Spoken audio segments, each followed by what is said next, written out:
කොන්චිවා එකට දෙකින් Japan විසර් YouTube channel එකත් එක්ක ගොඩක් අය තියෙන ප්‍රශ්නයක් තමයි ජොබ් එක මාරු කරොත් වීසා එක වදිද කියන ප්‍රශ්නේ.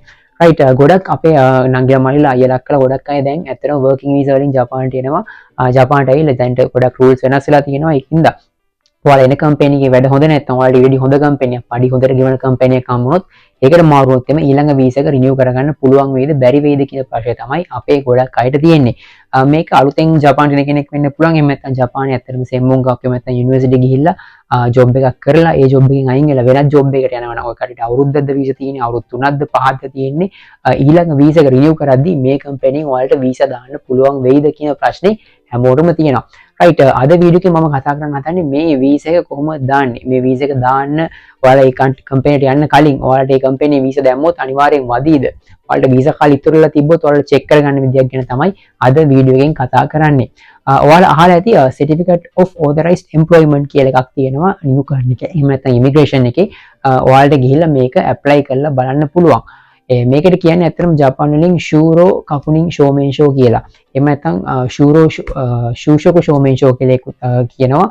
එක එක වචන වලින් මේකට කියනවා කාටිය. මේක ඇත්තටම හරි වචනේ තමයි ශූරෝ ශිකකු කකුනින් ෂෝමෙන්ෂෝ එක. එහෙම නැත්නම් මේකෙන් ඔයාලට පුළුවන් ඔයාලා යන කම්පැනියෙන් ඔයාලට වීසා දාන්න පුළුවන්ද බැරිද කියලා දැනගන්න කම්පැනියට යන්න කලින්. එකක් මේක ඇත්තටම ඔයාලගේ වීසා එකට ප්‍රශ්නයක් වෙන්නේ නැහැ. ඔයාලා දැන් වැඩ කරන කම්පැනි ඉන්න ගමන්ම මේක ඔයාලා ඊළඟට යන කම්පැනි ඩීටේල්ස් ටික දාලා ඔයාලා දාන ශිකතුන් අයියෝක එහෙම නැත්නම් ඔයාලා දාන ජොබ් කන්ටෙන්ට් එක මොකක්ද කියලා දාලා මේ ෂෝමෙන්ෂෝ එක ඇප්ලයි කරලා බලන්න පුළුවන් ඉමිග්‍රේෂන් එකෙන්. ඒතකොට ඉමිග්‍රේෂන් එකෙන් මේක චෙක් කරනවා. චෙක් කරලා යාලා ඔයාලට කියනවා ඔයාලට මේ කම්පැනි එක ගියොත් මේ කැටගරි එකට වීසා දාන්න පුළුවන්ද බැරිද කියලා. ඒතකොට ඔයාලා දැන් ඉන්න කම්පැනිෙන් අයින් වෙන්න ඕනේ නැහැ. දැන් ඉන්න කම්පැනි එක වැඩ කරන ගමන්ම මේක දාලා බලන්න පුළුවන්. මේක ඕකේ වුණොත් වැඩි ප්‍රශ්නයක් නැත්නම් ඔයාලට සර්ටිෆිකේට් එකක් හම්බ වෙනවා නියු කන් එකෙන් මේ කම්පැනි යටදී මේ ජොබ් එක ඔයාලට කරන්න පුළුවන් කියලා. ඒක හම්බුනාන් පස්සේ ඔයාලට කිසිම ප්‍රශ්න නැතුව කිසිම බයක් නැතුව මේ ඉන්න කම්පැනිෙන් අයින් වෙලා අලුත් කම්පැනිට යන්න පුළුවන්. ඒතකොට ඔයාලා ඒ කම්පැනිෙන් අලුතෙන් කම්පැනිට ගියාන් පස්සේ අවුරුද්දකින් හෝ අවුරුදු 3කින් අවුරුදු 5කින් වෙන්න පුළුවන්. ඔයාලා වීසා එක රිනියු කරනකොට ඔයාලගේ වීසා ඩොකියුමන්ට්ස් උත් එක්ක ඔයාලට දීපු සර්ටිෆිකේට් එක ඔයාලට බාර දෙන්න පුළුවන් ඉමිග්‍රේෂන් එකට. ඒතකොට අනිවාර්යෙන් ඔයාලට 100% ෂුවර් කරලා ඒ ශිගතුන් අයියෝගේ නැත්නම් ඒ වර්ක් කන්ටෙන්ට් එක යටම ඔයාලා වීසා ඇප්ලයි කරොත් අනිවාර්යෙන් වීසා එක ලබා ගන්න පුළුවන්. මේක ගොඩක් අය දන්නේ නැහැ. ගොඩක් අය අහලත් නැතුව ඇති. ගොඩක් අය මට කතා කරලා අහලා තියෙනවා මේ කම්පැනිට આવොත් අපිට වීසා දාන්න පුළුවන්ද මෙන්න මෙහෙම ප්‍රශ්න තියෙනවා කියලා. අපෙන් ගොඩක් දාන අය ඇත්තටම මේක අපි දාලා චෙක් කරලා බලලා තමයි ගන්න. එතකොට ඔයාලගේ දෛගකුවර එහෙම නැත්නම් ඔයාලට ඩිග්‍රී එකක් වෙන්න පුළුවන්. ලංකාවේ යුනිවර්සිටි එකේ ඩිග්‍රී එකක් වෙන්න පුළුවන්. ජපානයේ ගිය යුනිවර්සිටි ඩිග්‍රී එකක් වෙන්න පුළුවන්. සෙම්මුගක්කයක් වෙන්න පුළුවන්.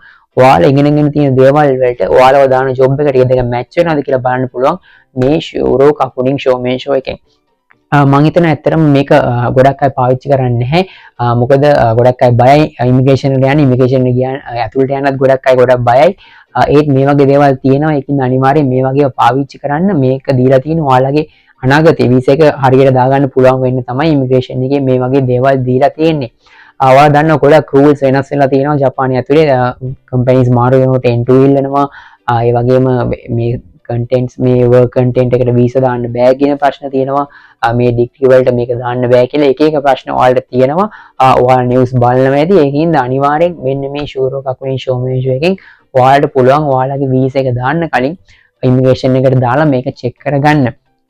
මේක ඕකේ වුනේ නැහැ කියලා ඔයාලට කිසිම ප්‍රශ්නයක් එන්නේ නැහැ. ඔයාලගේ වීසා එකට ඉන්න කම්පැනිෙම ඉන්න පුළුවන්. තව වෙනත් කම්පැනි එකක් හොයාගෙන ආයෙමත් ඒ ෂූරෝ කකුලින් ෂෝමෙන්ෂෝ එක දාලා ඒක ඕකේ වුණාන් පස්සේ ඒ කම්පැනියට ඔයාලා දැන් ඉන්න එකකින් අයින් වෙලා පිළිවෙලකට අයින් වෙලා ඔයාලට ඒකට යන්න පුළුවන්. ඒතර කිසිම හිතේ බයක් නැතුව සැකයක් නැතුව ඔයාලට පුළුවන් ඊළඟ වීසා එක අනිවාර්යෙන් ඇප්ලයි කරන්න. රයිට් මේක කොහෙද තියෙන්නේ කියලා කිව්වොත් නිව්කන් එකේ වෙබ්සයිට් එකේ තියෙනවා. මම පහළ ඩිස්ක්‍රිප්ෂන් එකේ link එක දාන්නම්. ඒතර ඔයාලටත් පුළුවන් මේක බලන්න. මේක ලෝය කෙනෙක් කරා ඇප්ලයි කරන්නත් පුළුවන්. ඔයාලට කම්පැනි නම් ඉස්සරහට වීසා දාන්න තියෙන්නේ.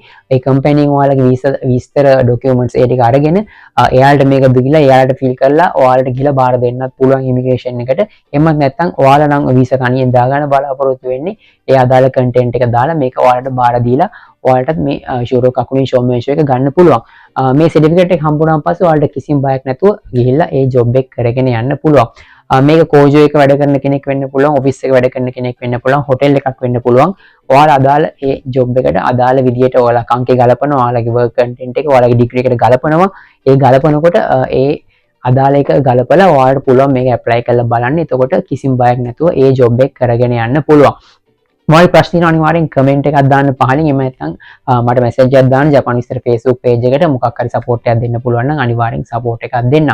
රයිට් මේ වීඩියෝ එක හොඳයි කියලා හිතනවා නම් අනිවාර්යෙන් ඔයාලා දන්න තවත් කෙනෙක් ඉන්නවනම් මේ ගැන දැනගන්න අවශ්‍ය මෙහෙම ජොබ් එකක් මාරු කරන කෙනෙක් ඉන්නවා අනිවාර්යෙන් වීඩියෝ එක ෂෙයා කරන්න. එතකොට එයාලට අයිඩියා එකක් ගන්න පුළුවන්. රයිට් අද වීඩියෝ එකෙන් එච්චරයි. එහෙනම් අපි අපේ ඊළඟ වීඩියෝ එකද හම්බෙමු. යන්න කලින් කියන්න කැමති තාමත් අපේ channel එක subscribe කරලා නැත්නම් පල්ලා subscribe button එක තියෙනවා අනිවාර්යෙන් click කරගෙන යන්න. වීඩියෝ එක like එකකුත් දාගෙන share කරගෙන යන්න. එහෙනම් අපි අපේ ඊළඟ වීඩියෝ එකද හම්බෙමු. සයනාරා.